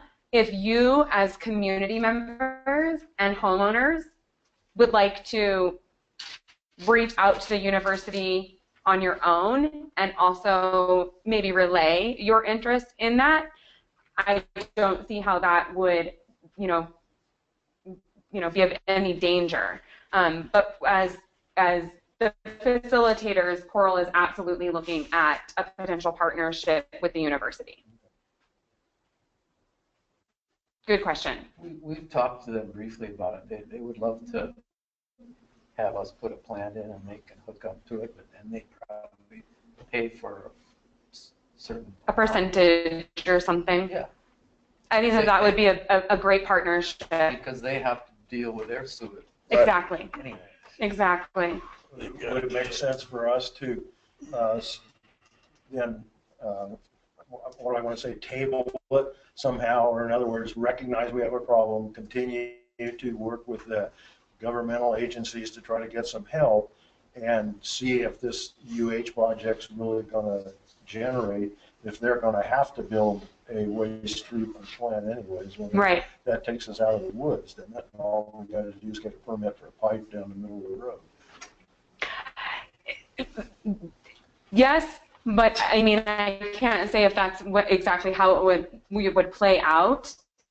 The biggest concern that has been brought to much loss other than by waiting a couple of years, other than a few more E. coli out there, which, as far as I can see from your presentations, the fish population's going up, the coral health is deteriorating, possibly, maybe all over the world.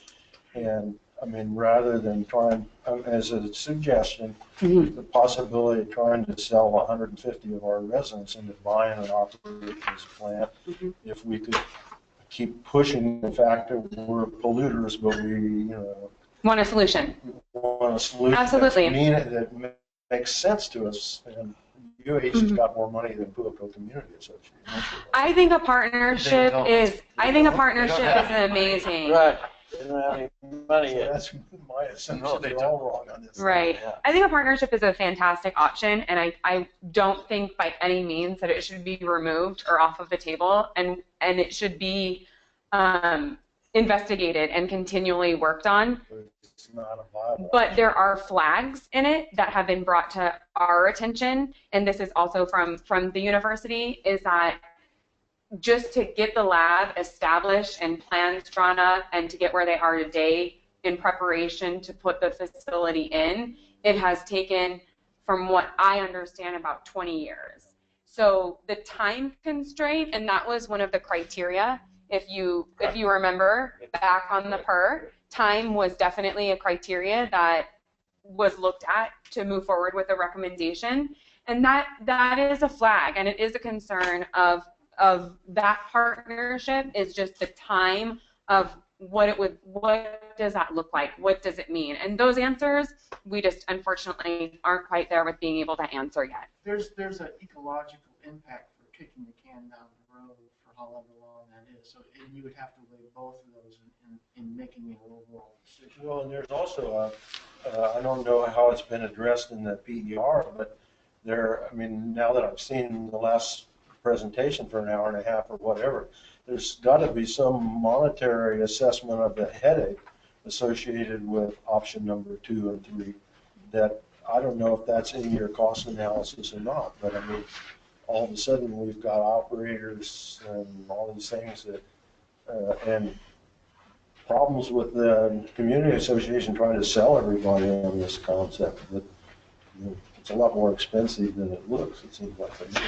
So the capital takes into account the operation and maintenance of the facility, and it does take into account the need for an operator. Yeah, if I'm hearing you, the overhead. Potential $25,000 penalties and all that kind of stuff is not assessed in there, whereas if you go to an ATU, for instance, there's no presumed $25,000 penalty. But it only band-aids your solution, doesn't fix it. Again, just kicks the can Right, down. but that's the problem. That's what we're saying.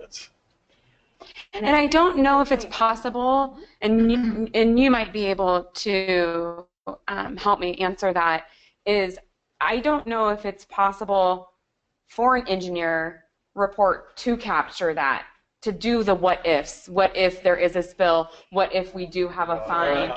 And so I think that it's, I think that that's just all part of the deal. It is, and the contingency they put on it is probably the best. I think Justin put a contingency on there. I forget the percentage. He did. But that's normally what they qualify. There's so much that can go into that contingency. It could be cost factors with the actual infrastructure, but it could be for that. And that's kind of why they do it. But yeah, other than that, there's no real way to write in for a because you really don't want to have those. There are plants that go and they don't ever have one, but there are some that it happens. And I do want to say that really what helped us to put this together in more simple form is because the PER it's all numbers and it's all categories, but really the PER did capture a good part of all of this. It's just putting explanation to what that Understanding. actually means is why we. I think the PR is great, and the cost breakdowns and the tables are wonderful. But my sense is there's a big ramp to get on this point where the Puakō Community Association is now owning and overseeing the operation of a facility that none of us are trained to be involved in. And I have only been in the community a few years, but I can't imagine us operating this thing. That's the third. Yeah. So hold tight. Don't get gloom and doom yet. Please, and if that was Please. my presentation, Brock, I'm fired right now. Let's bring it back. It's knowledge, now knowing everything we gotta do, it's when It we is, go to yeah. pick somebody to do this deal. Exactly. We wanna know what we're talking about. And truthfully, that was the reason, we've had to talk about that, is that to ask that question and you guys to answer that, it's only our part as Rural Water to give you that. That's the due diligence, so that when you get to that, yes or no, or maybe So if we have to go talk to them online, at least we know what we're talking about. Exactly. Yeah. Exactly. No, I think this is just part of the process, it's a learning Make process. sure if I understand. Yeah. Yeah. You are. You are. You are. You're on it. You're asking fantastic questions. Those are all the questions that we anticipated coming up. I do. Yeah. So just briefly, and this is just a couple of seconds, not going to take much long time at all. So what's up next is that to stay connected, please make sure you go to our website. It's the top link, coral.org/Puakō. Everything, including this webinar, if you want to re-watch it and possibly get more components of it that you might have missed this round, you're more than welcome to do so. Also, our events page, so it will outline the workshops that are coming up, and Cherie and I will also be in the Puakō community to answer questions, doing door-to-door or talk story events, and all those events are on this events link that is also on our webpage. And support and feedback. We really do need feedback. We absolutely need support, as you all are learning and have known. So it is critical that we hear community voices and concerns.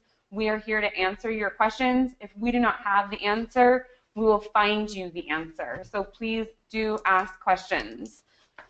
And I stuck gave her the link for Water University so that she can throw it on there too, so you guys will. Excellent. So we'll get that on our webpage. This is my information, my email. If you have any questions that come up in the evening or while you're thinking about this, please reach out to me. I'm happy to assist in any way. And lastly, I have some evaluation forms I'm going to go ahead and hand out. I'll also put them online for folks that are joining online. Your feedback regarding these presentations and this workshop series is going to be extremely helpful for us to learn what we can tweak or what we're doing right in order to move forward and better answer your questions. So please make sure to get that back to us. And I think that's all. Sure, and what we've agreed is we're going to funnel the questions to her. So if you go back and you have some technical questions, if you just send it to Erica, she can get it to me, and we'll either address it at our next workshop, or I'll get her an answer back and we can email it back to you. Thank you guys so much, and really give feedback on me as well, how I can improve what I did right, because it really helps as we move forward. Because again, we do this for several systems, and so I always like feedback. Thank Great. you all. Thank you so much. Thank you. Thank you. Yeah, the human body, treatment plant's a great